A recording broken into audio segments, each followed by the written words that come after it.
TET paper फुटीचं खरं कारण अखेर विधानसभेत समोर आलं का? एका ज्येष्ठ नेत्याने सरकारलाच असा प्रश्न विचारला की सभागृहात एकच खळबळ उडाली.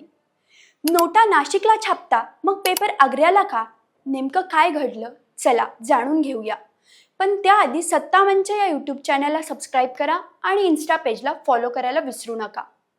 शिक्षक पात्रता परीक्षा पेपर फुटी प्रकरणावर विधानसभेत सोमवारी जोरदार चर्चा झाली. शिक्षण मंत्री दादा भुसे यांनी या प्रकरणातील तपासाची माहिती सभागृहात देत आरोपींना अटक, SITची स्थापना आणि पुढील कारवाईबाबत सविस्तर निवेदन सादर केले. मात्र या निवेदनानंतर भाजपचे ज्येष्ठ नेते सुधीर मुनगंटीवार यांनी सरकारलाच धारेवर धरत अनेक प्रश्न उपस्थित केले. सुधीर मुनगंटीवार म्हणाले, गृह विभागाने गुन्हा होण्यापूर्वी आरोपींना पकडले, त्याबद्दल अभिनंदन. पण प्रश्न असा आहे की आपण आत्मनिर्भरतेची भाषा करतो, मग TETच्या प्रश्नपत्रिका महाराष्ट्राऐवजी आग्र्यात का छापल्या जातात? देशातील नोटा नाशिकमध्ये छापल्या जातात, मग परीक्षा पेपर छापण्यासाठी परराज्याची गरजच काय?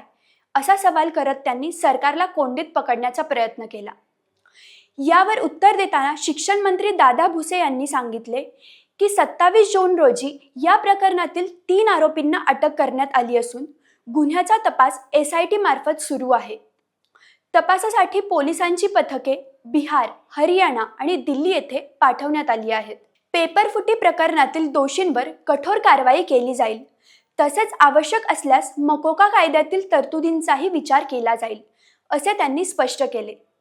दादा भुसे यांनी पुढे सांगितले की पुढे ढकलण्यात आलेली TET परीक्षा पूर्णपणे पारदर्शक आणि शिस्तबद्ध वातावरणात घेतली जाईल.